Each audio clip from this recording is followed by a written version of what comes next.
Hi there, you're watching Your Trades on ET now with me, Shreyansi Singh and Snehisha. And this is the show where we help you make sense of the day gone by in trade. And what a day it was, right, Snehi? Because wild swings is something that we saw coming in on the last read. Let's quickly take a look at the action in the day gone by then. Firstly, when you take a look at the Nifty, it was quite a tepid day, largely coming in as far as the Nifty was concerned. Started off quite well on decentish footing, but then failed to maintain that momentum, especially closed around that 22,100 level. So largely that's the kind of action that you're looking at as far as the Nifty is concerned. When you take a look at the sectors as well, you did have through the course of the trading day media, PSU banks, finance and energy that were lagging behind in trade. That is the kind of close that you saw coming in exactly in that order in terms of the top laggards as well.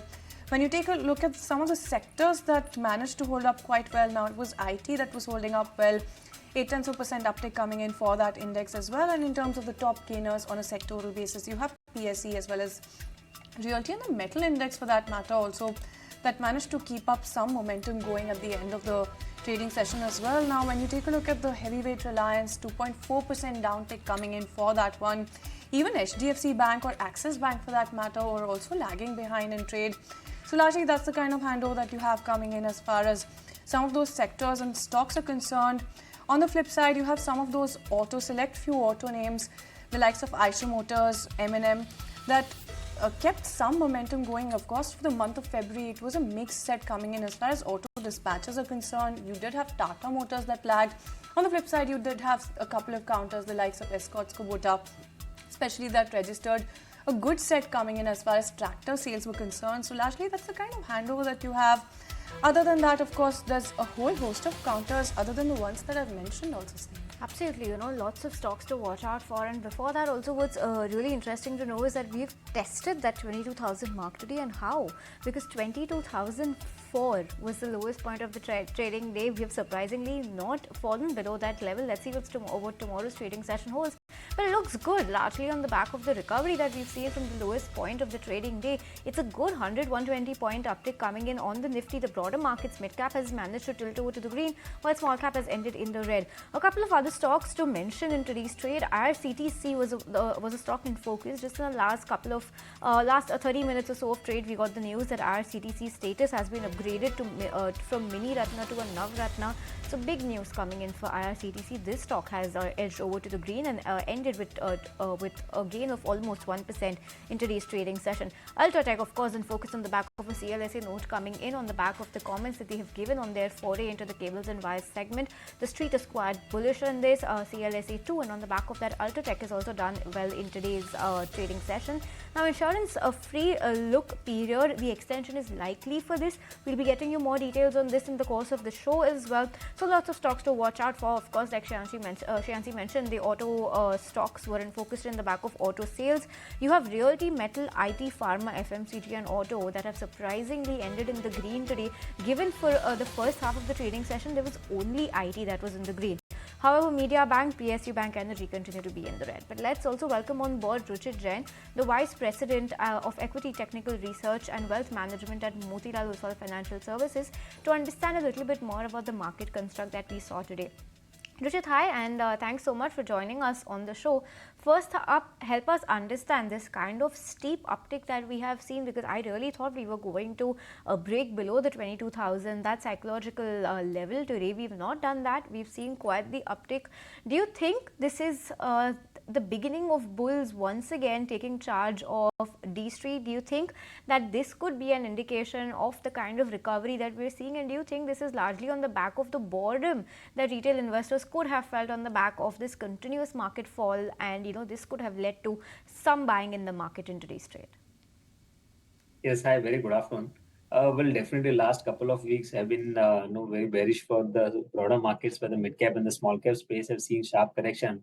In Nifty too, when we witnessed that breakdown below that 22,800 important support, we have seen a continuous down move without any pullback move.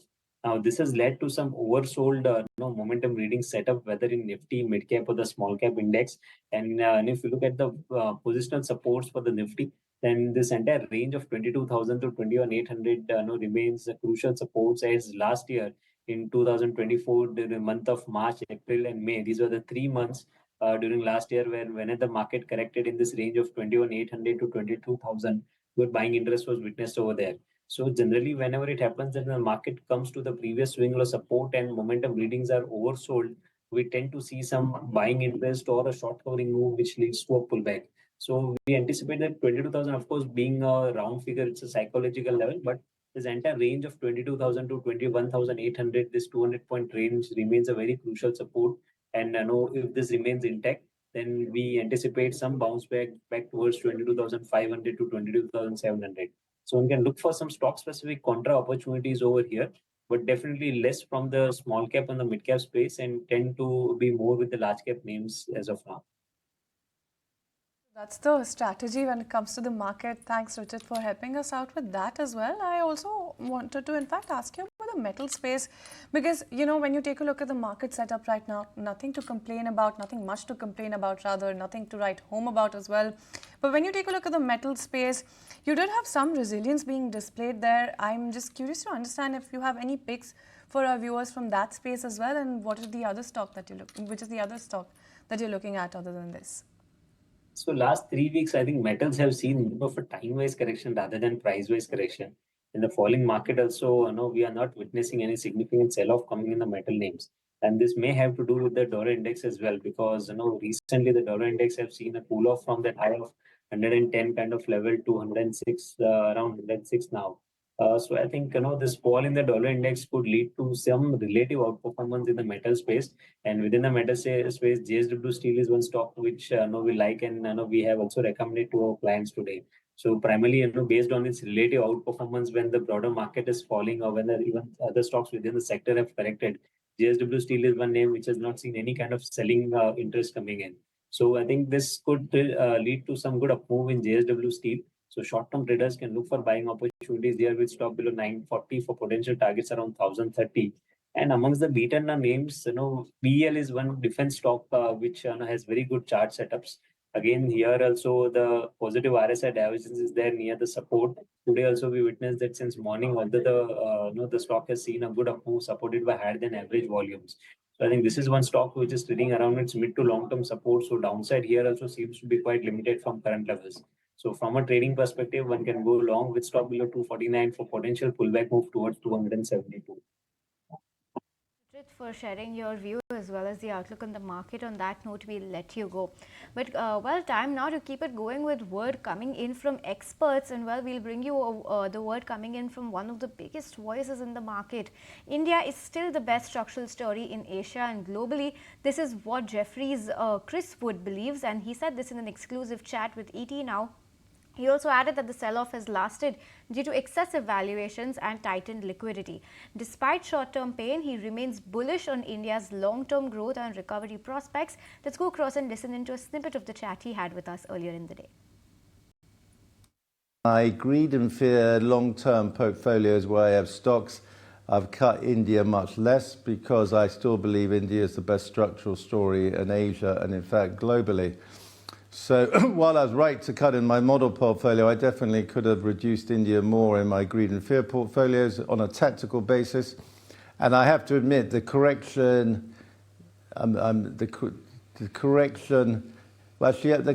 doesn't surprise me because, in fact, one was expecting. What surprised me was how long it took for the correction to happen. There's definitely a liquidity tightening driver of this correction, and the other thing clearly is the very high valuations in the mid-cap space.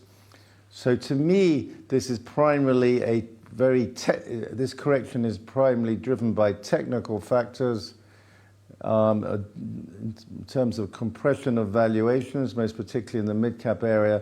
It's not driven by any major macroeconomic problem. If you ask me, is the correction over as of today? The big risk for the Indian market right now and other markets is it's looking like the U.S. equity market's begun a correction. So that will, if that's true, that U.S. If the U.S. equity market's correcting, it will also keep pressure on Indian equity. So but the good news is that India had already corrected quite significantly before the US stock market started to show weakness, because the relative weakness in the US stock market has only really started this calendar year. Alright, then that's the word coming in from the wires. Tell you what, let's also focus in on February auto sales numbers. It was largely a mixed bag coming in for auto players. In the month of February, you did of course have Escorts, Kubota seeing that surge coming in. As far as tractor sales are concerned, so rural recovery seems to be roaring back. Other than that, you have Tata Motors, Hyundai Motors as well seeing a dip coming in. In terms of the sales, what are the other key trends then in the sector? We have Srishti Sharma who joins in to answer just that question. Well, certainly we have seen a mixed sales trend in the month of February itself, but if we have to call out a clear winner amongst the rest, then that will be the tractor sales division, wherein M&M as well as Escorts both registered a double-digit growth, and not just that, they are anticipating this growth momentum to continue in the times ahead with good sowing season as well as good reservoir levels helping the sales data. So great set of numbers from the tractor division, but other than that, within the passenger vehicle segment, we have seen a mixed trend, though M&M of course was the clear winner, but the sales were actually in line to the estimates. A 15% jump on a YY basis is what the company has seen, while for Tata Motors as well as Hyundai, the sales data was actually disappointing and below the street estimates, while Maruti Suzuki numbers were in line. Talking about the two-wheeler segment, very big disappointment coming in from Hero MotoCorp. Yet again, the company has disappointed on the sales data. It's a double-digit decline on a month-on-month and on a YY basis, while on the other hand, Eicher Motors Royal Enfield was seen to be taking a lead. The numbers yet again above the street estimates, while the TVS Motors number came in line. Within the commercial vehicle segment, seems like that the recovery will take a little longer because it's the second straight month on the trot. What we are seeing is that the numbers were below the estimates for likes of Eicher Motors VECV as well as Tata Motors, which have come out with the numbers. So we can call it a mixed sales trend in the month of February, but tractor of course was the clear winner this time. Back to you. Okay, Srishti, thanks so much for joining us with a roundup of how the auto companies have performed in the month that went by. But on that note, let's also take it across to my colleague Ravinder, who's joining by with a list of all the stocks that were in the spotlight in today's trade. Ravinder, take it away. Well, L&T is in focus, where company has won order between 2,500 to 5,000 crore for power transmission and distribution business, and in India it has won an order to implement 765 kV to 400 kV transmission line segment associated with the renewable energy zone in Uttar Pradesh. Moving to next, Glenmark Pharma were also in focus, where Glenmark Pharma USA has launched one of its injection, which is a single dose vials, and according to IQVIA sales data for the 12-month ending period January 2025 achieved annual sales approximately $15.2 million. Moving to next, Ola Electric were also in focus, where as per Bloomberg, Ola Electric is laying over 1,000 employees and contract workers. People familiar with the matter said to Bloomberg, the cut at the company span across multiple departments including procurement, fulfillment, customer relationship and charging infrastructure, and it is the second layoff in last 5 months. And around 500 employees were laid off during November, according to local report. And lastly, Polycab were also in focus on backup brokerage note, where Jefferies has maintained their buy rating with target price of rupees 6,485. This is the Polycab leadership in the organized market, with the 25 shares remain strong, and the Ultratech Cement entry into wires and cable segment is unlikely to impact the Polycab until 2027.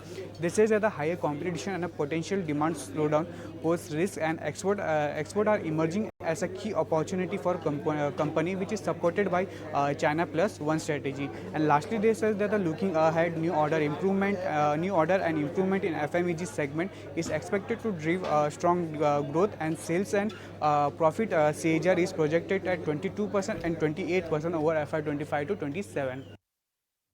Well, absolutely. Thanks, Ravinder, for that update coming in as far as the stocks that we were watching out for in trade today were concerned. But let's also quickly take a look at cement major Ultratech, because that is the one that was buzzing over 2% in trade, as you can see on your screens as well.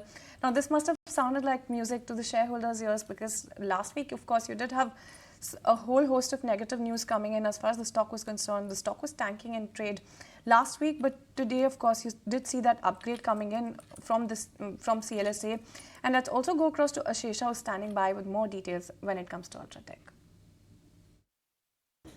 Well, yes, some important management commentary coming in with respect to the wires and cables foray that the company had announced last week, where they believe that there is enough room for the entire industry, that is the existing players as well as new entrants like Ultratech Cement, to grow. They've also spoken about the return on equity profile going forward. They're very bullish with respect to the outlook going forward. They say that the plant will be live by December 2026. It will help the company generate return on capital of about 20%, return on equity IRR of about 25%, and the company also says that they will be able to achieve EBITDA margin profile which will be in line with the peers and the players that are currently operating in the industry.